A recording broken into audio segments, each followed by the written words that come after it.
Right, we are live, and I think once a month I have an interesting guest speaker. And today we have Laura Patterson, and we met, and she corrected me. We met about 2 years ago and had some conversation and exchanges. But we recently had a conversation that really sparked my interest, and I wanted to bump her above some of the other speakers because she's what I call fact based in how her growth strategies work, and she's extremely confident. I like that, and I like the clarity that she brings. So, without further ado, I'll introduce you to Laura right here, and I'll go ahead and shut this down so you can see her. Hi, everyone. Thank you for joining us. I'm sitting in scorching, blazing hot Austin, Texas. So I hope some of you are in much cooler places, which is where I would like to be. Atlanta has hot spots, but it's not as hot as Texas, and it's a great place for the tech industry as well. I Yes. remember flying over when I had an IT company. I had something called ISO Interactive, Yeah. and they had a lot of tech and gaming conventions over there. There and it bounced between there and San Diego, I think. Yeah. So my AC is blowing, but it's not really that great right now. I think around 3 o'clock it gets worse. So we have 1 hour before it gets warmer, right? Yeah, Yes. definitely. Well, first of all, I want to thank everyone for joining. And if you see the repeat, feel free to go ahead and engage go ahead and engage in the chat as well. So this will be a replay. And if anyone wants to post where they're from, feel free. I'm from Atlanta, Georgia, and I'm moving to California in 2 weeks. So I have a gap in there, and I'm looking forward to being in California, but not the move part. You know, it's like a 4 or 5 day thing there. So have you been in Austin, Texas for a while? I have been here a little over 40 years. Oh my I, goodness, a I native. came I came Well, here for one of those tech companies. It was a little small company here in Austin, Texas called Motorola. And I joined one of their startup organizations, and I was there for 14 years. And I came by way of Florida, where I worked for a startup in the technology world. This is really going to date me for those of you out there. I worked for a startup company that had a application that ran on a Wang 2200. If you know what Wang 2200 or Wang is, put that in the chat so I can wave to you. And I originally hail from the Midwest. So I'm a Midwesterner, and my approach is very Midwest style. I have not changed that even in all this time. So that's a well, little tell me bit what is the Wang system? I want to know what this is now. what is. The Wang. I don't know what it is. Yeah. So Wang was a very big company way back when. Okay. Computing company in the days that when I guess when Cray and Digital were all big names. Wayne was a big name. They had a huge building. Their headquarters was up in Boston, I believe. And anyway, they are no more. So, Oh, yeah. funny story. When I got into tech, I was in high school, and I'm 51 today. It's my birthday today, by the way. Happy birthday, Troy. Yeah, and so I'm 51. It's also my daughter's birthday. She's the same day, so I really don't get a birthday, and we'll celebrate when we get to California. But when I was in high school, they had something called Votech. I don't know if you're familiar with that. They split your high school into a trade school, and so after 10th grade or something like that, you can go to a trade school for 2 years, right? And so they split your day, and I went into drafting, and that's when they first started the CAD, the computer aided design stuff. And I ended up getting a job, and the system they had was a DOS, and I don't know if that's newer than Wang, but DOS was like they had no screen and everything was, and it had a computer like a beefed up 286, and we did whole architecture, right, for naval ships. Wow. And we used to have the keyboard was huge. Just like I have this keyboard here, right? imagine a keyboard literally twice as large, and then we used to punch in the keys to do the function to move the items over based on what the specs were. And we could punch a bunch of numbers and we could go to lunch and then we would come back. It would That's still right. be moving around and stuff. Yeah, the world has changed. Just think about how much computing power we have in our hands when we hold a smartphone, right? Oh my So yeah, goodness, the yeah. world has changed a lot in just our time, and it's rapidly changing. I mean, we're way ahead with, we're in the world of AI and cloud computing and all of that. And just imagine what that must be like to people who, from way back when, decades ago. But let's talk about what people came to talk about. Yeah, Performance yeah, and I excellence. have a bunch of slides here, and I'll just show this. But Lisa, my assistant, if you can, feel free to post the link to this so they have the slides, and then we'll also later on anyone who has joined, we'll send them a DM or a LinkedIn in-mail or something that has that link in there. But today we're talking about becoming a high performance organization to kind of accelerate growth. That's a big thing right now. How do we accelerate? Because everyone's moving in one direction or other or multiple directions, and they're not really in sync, and they don't have specificity. And so once you don't have those dominoes in a row, it's very difficult. So this is kind of what we're talking about today. Laura, before we do that, I want to know a little more about you, and tell me about your experience in your company. And that way we can kind of start it off that way, and they can get a consensus of like, okay, this is the person I'm talking to, and this is why we're here. Sure. And thank you, everyone, for joining us today. So VisionEdge Marketing was founded in 1999, and we're a growth strategy firm. And what we really specialize in is helping our customers use insights derived from data, performance management capabilities, and exceptional operational excellence to grow and create a competitive edge and deliver superior customer value. So that's really what we try to help our customers do. Well, that's a And lot. it is a lot, That's but a they're lot. very interrelated. So that's Yeah. what's really important to understand is that they're kind of interrelated. And you said something really important, Troy, and I don't want us to gloss over it. You talked about the challenges many organizations have because people sometimes aren't moving in the same direction. And so high performing organizations are highly aligned. There's a lot of internal alignment, but Mm-hmm. the alignment isn't just to the inside. The alignment is to what's happening externally too. And that includes, making sure their suppliers are aligned, their partners are aligned, and aligned to what the customer's needs are because they're very customer centric. So alignment is a critical attribute of a high performing organization that achieves performance excellence. You really can't get performance excellence if you're not aligned, because without alignment, you can't mobilize your organization. And high performing organizations, are very operationally oriented. That is, they have a lot of processes and systems and infrastructure to help them be successful. And so if you aren't mobilized and don't have the infrastructure, it's going to be very challenging. Yeah, because you're kind of reinventing the wheel every time you have to do a process versus a baked in process where, oh, yeah, step 1, 2, 3, boom, we're done. And they've done it many times. I would imagine so the size of organizations that you help, tell us about that, because I tend to help solopreneurs, up to companies of like 50 employees. So that's kind of my sweet spot. So if you are like a high performance coach and you're pulling in $250,000 or something like that, or you're a company like an IT company that has under like 50 employees or making around the 5 million mark.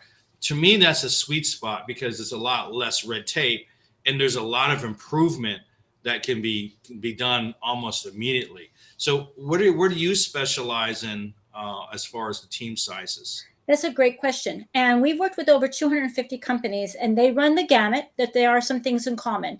So we work with companies that are startup and early stage, all the way up to very well-established companies that have been around for decades. some a century. So all over the world.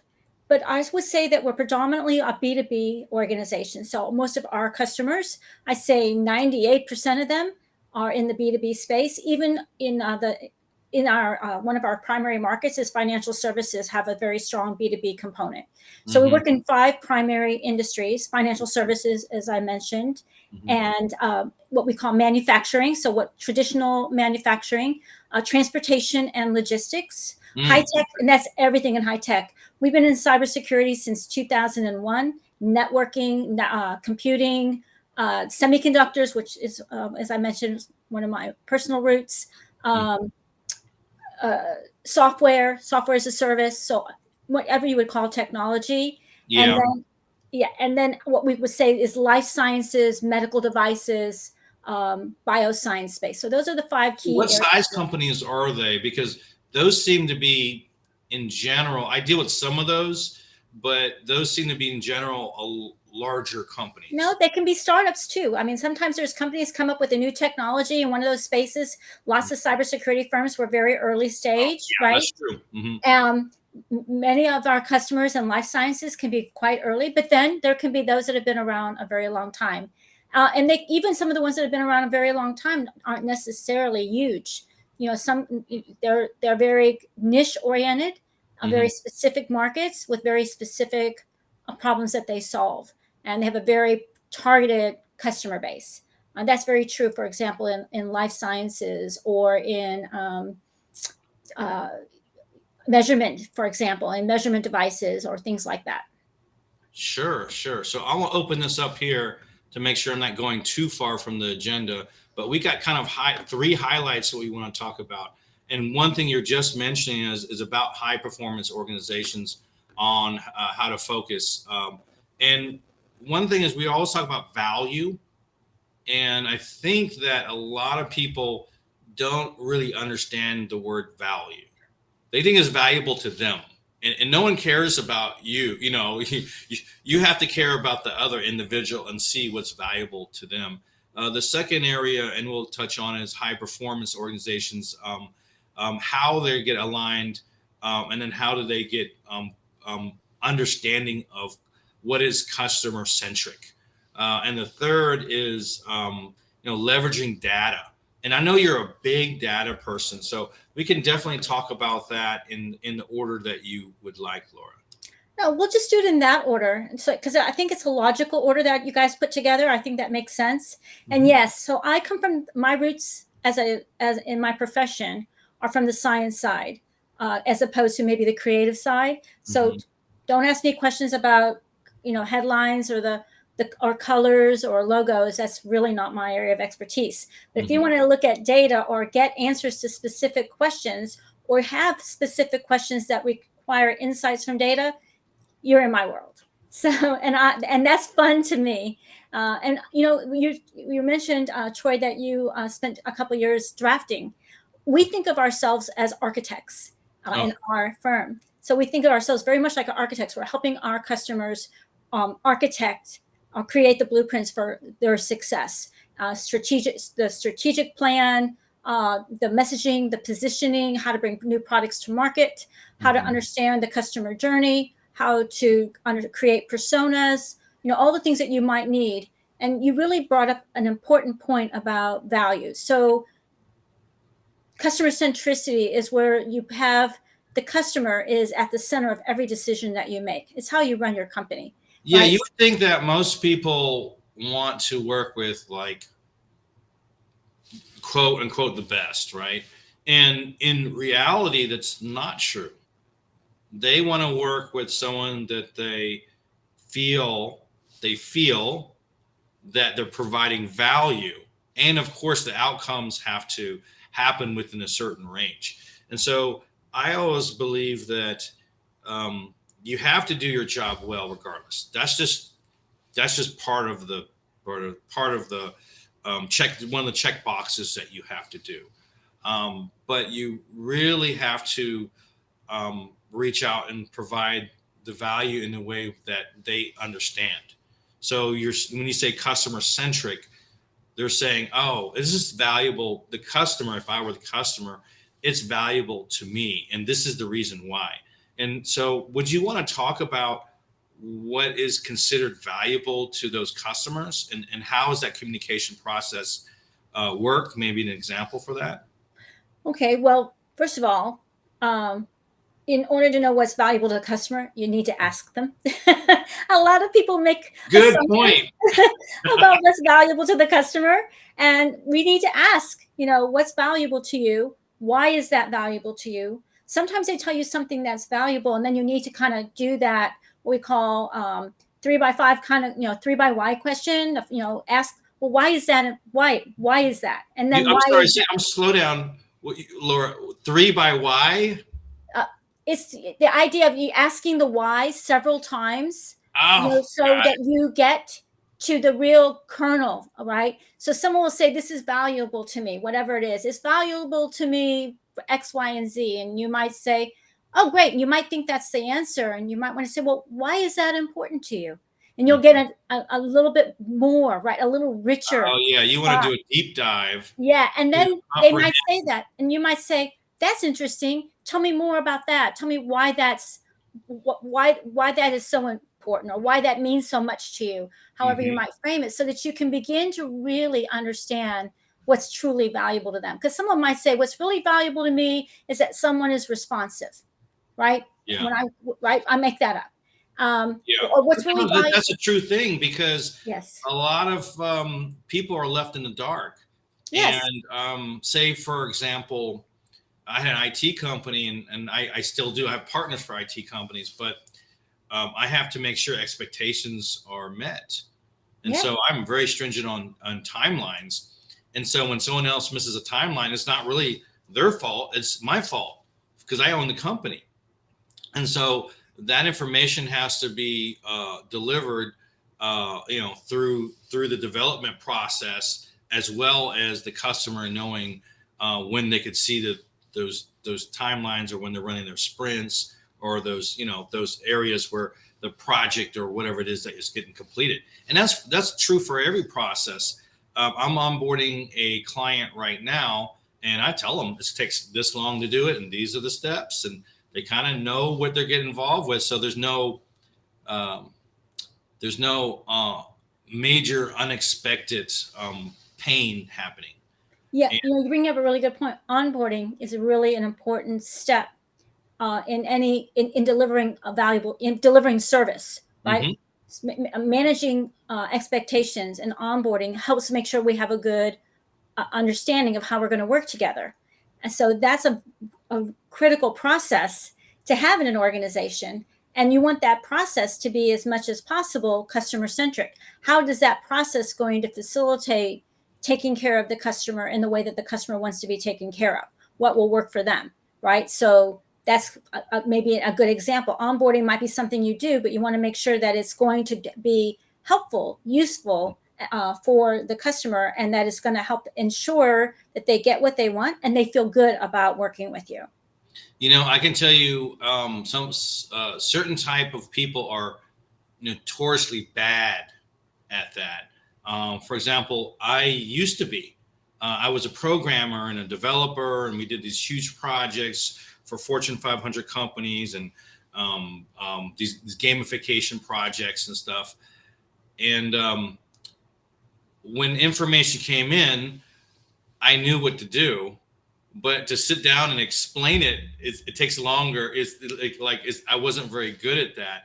And so a lot of developers, I'm just using that for example, you give them a task, they know how to functionally do the task, but they don't know why they're doing it, and they don't know the details of this. This button works and it does this function, but without understanding the general purpose of the large picture, you get a lot of disjointness. Exactly. So Bentley, thank you for that comment. You're exactly right. Never make the assumption. And let's maybe go back to the next slide in the deck, because I think one of the things that's important, and back being to the data person, is why do you care about being a high performing organization? And is there any data to support that it's worth the investment? Because being a high performing organization isn't something that you just say, oh, I want to be a high performing organization. We're done. It doesn't work like that. Right. It really takes it takes discipline. It takes rigor. And so why would you do it? And a number of years ago, the CMO Council did a study that actually looked at high performing organizations, and comparing those that met certain criteria, they found that those that are high performing did better in terms of sales growth, did better in terms of market share, and did better in terms of profitability in big ways, not small amounts, but double-digit amounts. And so if you want to know if it's going to be worth the time you put in and the energy that you put in and even the money that you spend in your organization, their research would say yes. And so if you go to the next slide, just so we can kind of could I ask some questions on the slide here? Yeah, but 1 second, we'll come back. The Okay, reason I want to go to the next slide for just a second is that what is one? And people are like, maybe I'm a high performing organization. Am I a high performing organization? How do I know if I'm a high performing organization? So there is actually the High Performing Organization Center, and kind of paraphrasing their definition, I think, because it's kind of written in simple terms. It's really focusing on what matters to an organization to achieve both the financial and non-financial results. And you want them to be exceedingly better than those in your peer group. So it's not just about you doing and getting your results, but better than those in your peer group. So I think those two things really help people think about where they are, right? Because what's important is to know where you think your organization is, so you can understand what your next step might be. Okay, hit me up, Troy. What was your yeah, sure. So I was looking at the percentages that you had here, right? That we plopped in here. Of course, I understand sales growth, and for smaller, companies under a certain, the percentages can go through the roof. It's not 29%. It could be, 3,000%. It really depends, because if they align certain things and do certain things, they're able to convert, right? As long as they're able to deliver the product. And then profitability is the same thing. You want to add to the bottom line. But my question is really on better market share. I don't know what that means. Okay, so remember that this is in comparison, right, to others. So a high-performing organization in comparison to organizations that would not be considered high-performing, they are able to have gain more market share, better market share. What does market share mean for the audience? Market share means how much of the market does your company have? How much of the market does that could be in dollars? So for a certain niche industry, there are X amount of organizations. Are you gaining in that market share, in that visibility, and the ability to obtain those? Yeah, we're all in a market. So whatever market you're in. So if you're a market that's selling, let's say you're in a market selling hotel rooms or space or event space, right? Or whatever it might be, right? You're selling shoes, tennis shoes, running shoes.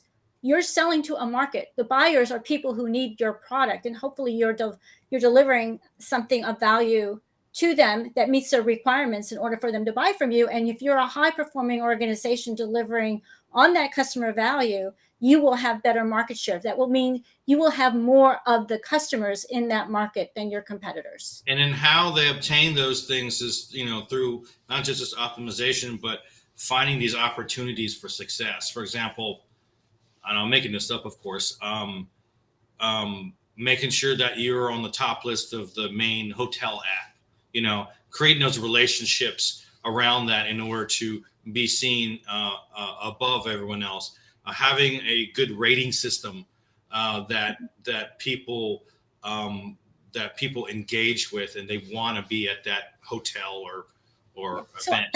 I think that's true, but I'm going to ask you to think bigger than that. That's thinking in a downstream marketing fashion, which is execution of things that are at the upstream.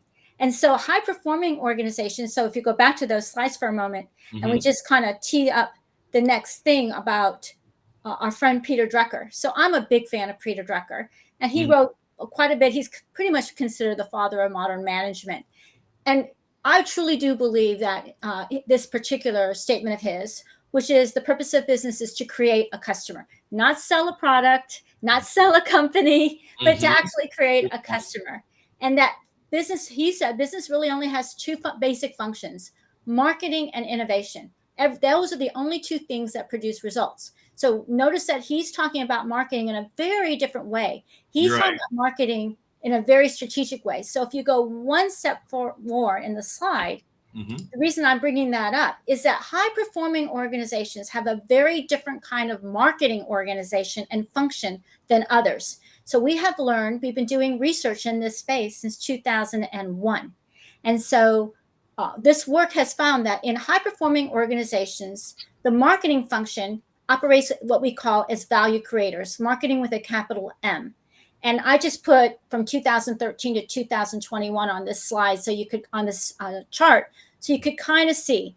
So the value creators, that is the group that has been running, at about somewhere between 21 and 30% of all the marketing organizations out there. And if you guys want to read this study, because this last study that we did with the Jindal School of Business at the University of Texas in Dallas, we really looked at the impact or the relationship between performance and leadership and culture. So if you are interested in that, you can use this link and you can download a copy of it. You have to put some information in, give to get, but you can get a free copy of this report, which was published in the Journal of Applied Marketing Analytics, a peer-reviewed research publication not quite a year ago. So my point being here is that they are the smallest group.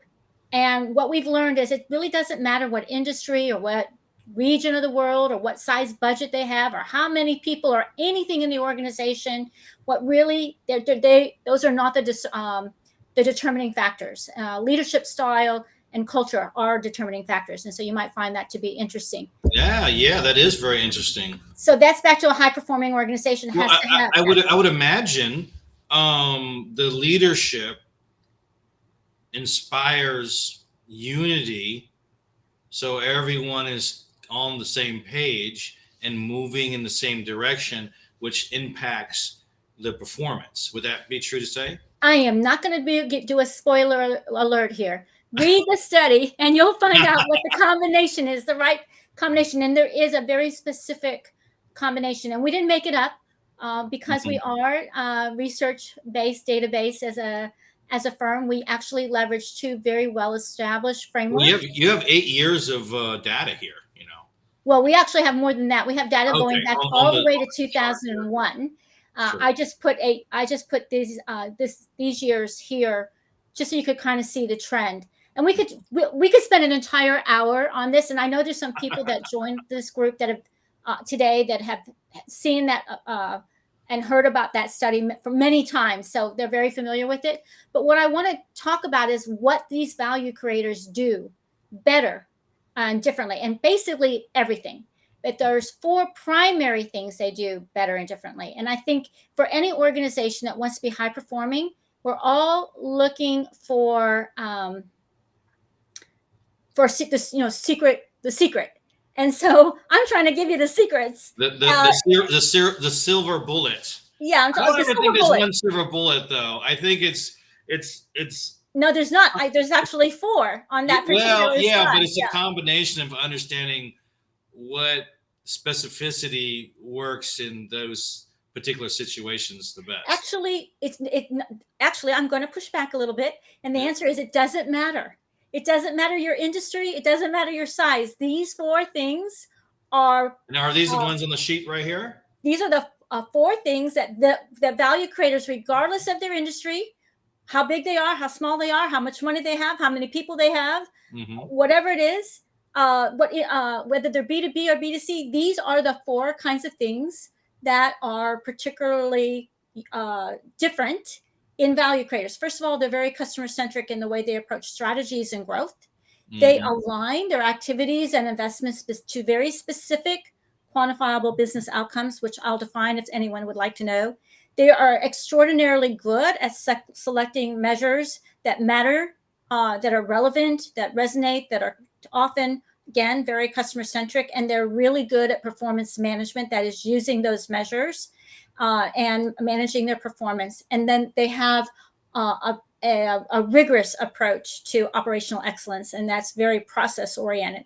So those are 4 unique things about this group that they have in common that is different from the other 2 groups, which are the sales enablers, which are folks that see themselves predominantly in service to the sales team and whose measures are all very pipeline oriented, right? Yeah. And then for campaign, the last group, which is a very large group and not a group that often does not score well, is the campaign producers, which is the group that is very focused on what would be considered downstream marketing, the whether pipeline. that's events, email campaigns, social media campaigns, content, those kinds of things that and the measures associated with that. So hopefully that gives some people something to think about, to challenge themselves with as they're thinking about the second half of 23. Okay, what were you going to say, Troy? Oh no, I agree what you're saying. The pushback was not really anything negative at all. The pushback you gave was more of just expanding that idea that the foundation of what you're doing, that these are foundational items. They're not necessarily the pipeline. And so where people concentrate on pipeline, they could be selling something that may not be a great product. And at the end result is going to hurt. So in order to have this great process, this great experience, this great product, you have to have these 4 major bullet points in order to have a vehicle where you can then execute down the pipeline, so to speak. Exactly. So you're exactly right. The people that are the value creators, they are still obviously concerned about the pipeline, clearly, and or they wouldn't be getting that sales growth. Yeah, because they're a little close to the vest. That's why. If they weren't concerned about those things and they weren't good at executing campaigns, they wouldn't have those sales growth, market share, and profitability numbers. What makes them different is that these are the foundations of how they approach what they do, as opposed to just skipping to that. So anyway, that's kind of a little bit about what makes them different, and then maybe that takes us to the next, or the thought about how they translate that into quantifiable business outcomes. So a lot of people, when I say the word outcome, they say, "Oh, that's like a result, right?" Not exactly. Or they'll say it's a goal, right? That's what I would think. Right. And I say, no, not exactly. It's a normal thought. Yeah. Yes, it is. And it's not exactly, because outcomes are what help you understand what will get you to the result. So a result might be some target of revenue, or maybe, because a lot of people are very revenue oriented, or some target of deals, or whatever it might be. So an outcome is a very well defined, and that means quantifiable, very customer specific statement that requires 2 or more functions to achieve. So it could be, for example, achieve X number of new opportunities from new customers in our existing market for our XYZ platform by X date, resulting in this much new revenue, net new revenue, right? Some very specific statement. And that outcome might require marketing, sales, and product and customer service all to work together. And each one of those functions is going to have an objective tied to that outcome. And so if you see this picture here, this is a picture from our software as a service application called Excellence.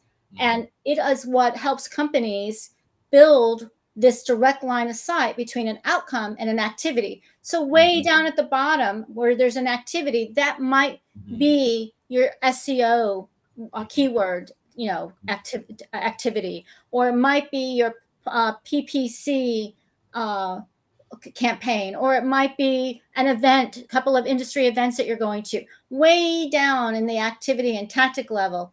And so you're thinking that this allows you to get what's in the middle, and it serves sort of as the connective tissue between what you're doing and where you're spending your money, and what it is the company is trying to achieve, right? In very clear ways. Well, Well, yeah, I definitely agree. I think that if you're able to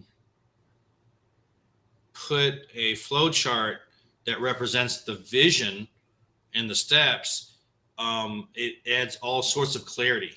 So it allows people to have questions they didn't have answered, and allows other people to see that there are questions in this one arena, you know?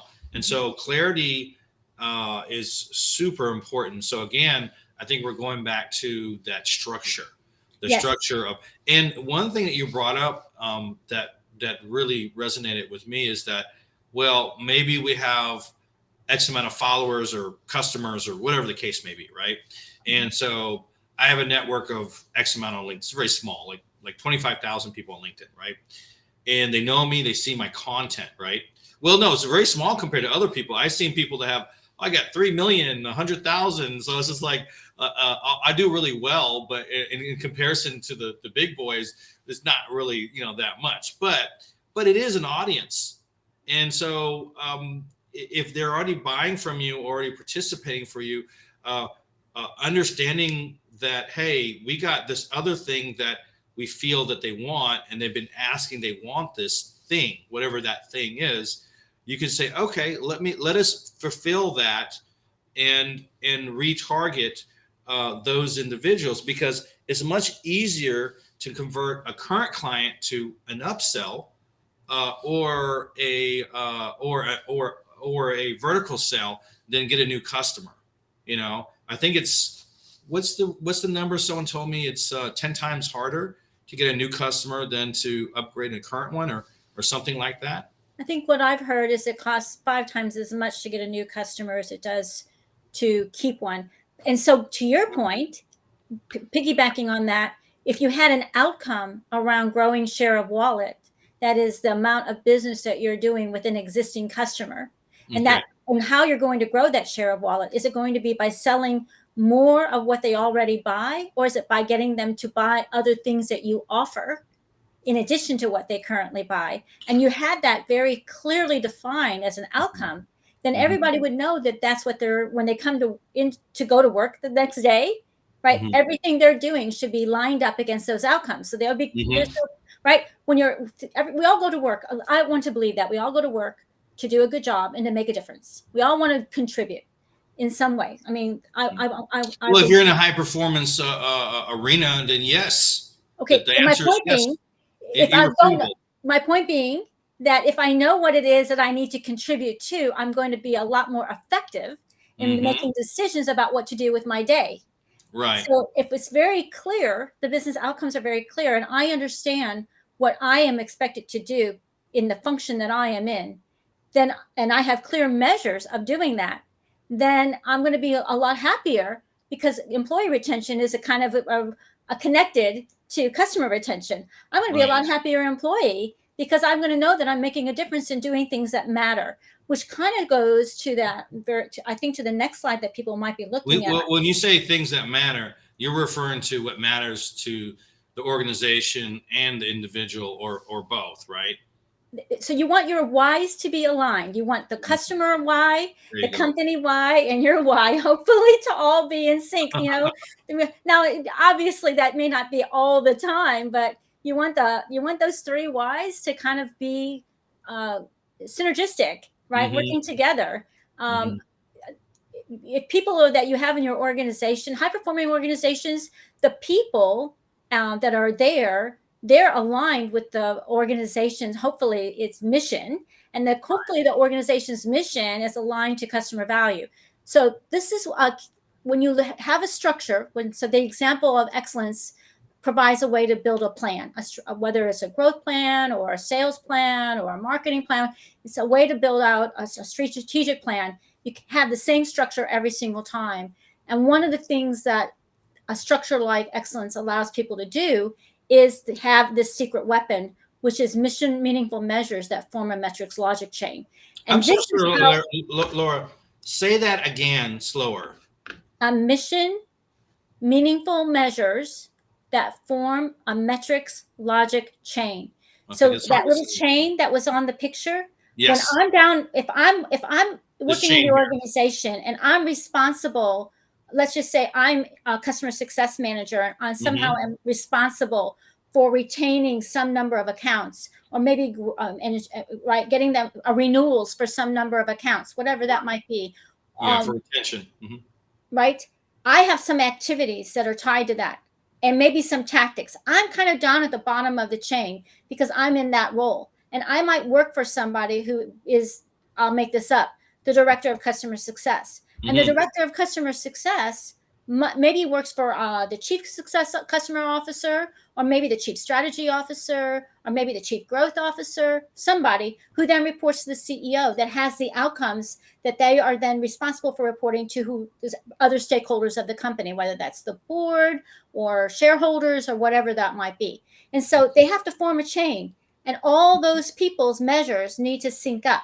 And Right. that is one of the secret weapons of high performing organizations and value creators, is that they have that ability to see that chain. So when I go to work every day, I'm able to say, here's what I am doing today, and it fits here in the chain. And when I do, if I'm successful in what I'm doing, it's going to help the company achieve this, which will help the company achieve this, which will help the company achieve this, which will deliver customer value in this way, right? So you can see how everything is synced up.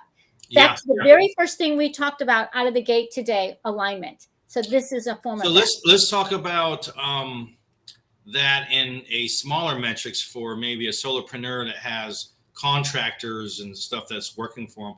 I'll use my business for example. So I have a client acquisition mastermind, right? And it is something that's very cost effective, but the purpose is, I have two purposes, well, three. One, to provide value at a very low cost, right? Number two, to provide knowledge and understanding of what's possible, for marketing and communication and all this other stuff. And number three, once they're more mature, their eyes are open. They can either develop their own client acquisition themselves, or they can hire me to build it, And so those systematic steps is a win-win situation for everyone, because a lot of times when on LinkedIn, people have very high value services and they may need your services, but they just don't understand what it is. So they have to have exposure, and they have to have some knowledge and maybe experience of some level of success in that arena. So that's kind of how I look at it, for a more simple process for a very small organizations that don't have a large chain, But actually, I think you just, in a way, you do have a large chain. And the chain is not about size. You have an outcome that you want to produce for your company. Maybe True. it's acquire X number of new customers from LinkedIn that are solopreneurs, blah blah blah. Maybe it's grow what you're doing, or expand the kind of services you're offering to some existing solopreneurs that you have. You have some kind of outcome, and Sure. right? You have, as a company, your company, and you have different parts of your company that need to deliver on that outcome. You probably have people that are responsible for, we'll call them hunting. People may be responsible for farming, the people that you're working with. And then you have people, you said contractors, that are probably helping you with the implementation of whatever it is you're trying. That's life. This is the life of a small business. Exactly. You're not It might be you. It might be you personally, but it's still the same structure. And if you think in that way, then you'll be able to improve your effectiveness and your efficiencies, which kind of takes us to the notion of operational excellence, right? And to data, so that you are using the data that you have. How do you know which LinkedIn people that you want to retain and grow? You need some data to help you with that. How do you know which LinkedIn solopreneurs you want to pursue? Well, some data would help you do that. What is your processes that you have in place to help you do those things? So the people that are in your ecosystem, maybe those are partners, maybe those are contractors, are coming in and understand what the process is, so you can be more efficient and effective in doing that, instead of having to and also sometimes things that work well now may not work well 3 or 6 months from now. Exactly. You got to understand when the right time is to execute certain things. So everything has expiration date. Things that don't have expiration dates are that word value. How do I provide core value to people? And these other ways of doing it are just instruments of executing it. But someone like right now, if I send a welcome video through my mobile app right here, I get a high percentage conversion to a vetted book meeting, right? Well, there was a time when a simple DM would do that, and it's not that way anymore. So understanding the world that you're living in and what is perceived as value versus annoyance is a big is a big is a big need and a big ask when you're developing these processes. So Troy, you said something really important, and I don't want to skip past it. The way you knew that is through data. You had data that told you that a VM was doing really well, and you saw it trail off. Maybe you thought you didn't realize that was data, but it was data that gave you insight. Oh yeah, you're absolutely right. No. And then when you started trying this other way, you saw it pick up, and that was data doing that. So you actually, if you're articulating it through the framework we're talking about, the lens we're talking about, you actually were using data, and you said, it expired. The world changed in 3 to 6 months from now. That expired, but it was data that gave you insight that said that's no longer effective. Yeah. So we need to change what we're doing because the data A/B testing, understanding, knowing what a long trend or a short trend is, capitalizing on that, and I always separate execution from value. So a customer, that what I help them convert as well, and maybe slightly different audience, and I say, well, in order to take this customer on, I need to know that they provide value. That's a huge thing. Most of them don't. Most of them want to sell my stuff. You know what I mean? And so if you're not providing value from that perspective of the prospect or the audience, it's kind of down. It's kind of you're kind of going to go down the drain. So you have to build these processes. You can build all these great processes, but if no one likes you, they're not going to talk to you. If they feel that you're not authentic, they feel like you're not providing a level of reducing someone's pain, they're not going to do that. So those vehicles for customer-centric during our conversations are very important. What is important for them? What's their pain? And then how can we lessen that pain? Even if we're not going to make money. So if I have a meeting and someone says, I got a LinkedIn issue, and it's not a sales call. It's just like, I got an issue and I want to see if you can solve it. And I said, oh yeah, well, I said, honestly, you're thinking two-dimensionally. You're trying to do a direct message campaign and you only get so much conversion. And I say, think about creating an omni-channel, and just for everyone else, omni-channel means reach out to them in more than one way over a course of time. And then you'll understand where that individual lives. They may live on LinkedIn. They may live on the post. They may live on email. They may be email people. And people always forget that, like, oh, email? Yes, email. Email is still the backbone of businesses. And if you're not thinking on a way as how do I provide value on all of those channels and how do I tie it together, you end up having a hard time, to say the least. Mm-hmm. That's a good point. Okay, so I know we only have a little bit of time left. Is there some questions that people might have? So yes, we have a book called Fast Track Your Business. You can get it on Amazon or Barnes & Noble or other places that are listed on our website. We have some reviews, and that in it we talk about the circle of traction, which is how to basically build and be more customer-centric in your approach so that you can accelerate your growth. So that might be a way to get started, a way to learn a little bit more. And to your point, I'm always happy to have a conversation. You can reach out to me on LinkedIn, or you can send me an email or schedule a call, and happy to talk with you if you've got a question. But maybe you have a question now. So Troy, what should we do about getting some people to end their questions? Well, yeah, if you have a question, we'll stay on for another 5 more minutes. Feel free to add it on the chat. Meanwhile, Lisa, what I would like you to do is go ahead and add Laura's LinkedIn address on there, and also the link to schedule a call for her. And she'll, you know what you could do, Laura, probably after this is add the link to the book in the chat so they can see that as well. Okay. That way they can contact you. And we can't do it through this system here, Okay, but hold you on. have to. Yeah. Another thing too is if you want to get and talk to me about LinkedIn or strategies around that, feel free to reach out to me. My booking link is actually on my profile. Pick the 20-minute option. I'm always open for a conversation to help. I do not have sales calls unless it's a sales call. And a 20-minute call is just a conversation.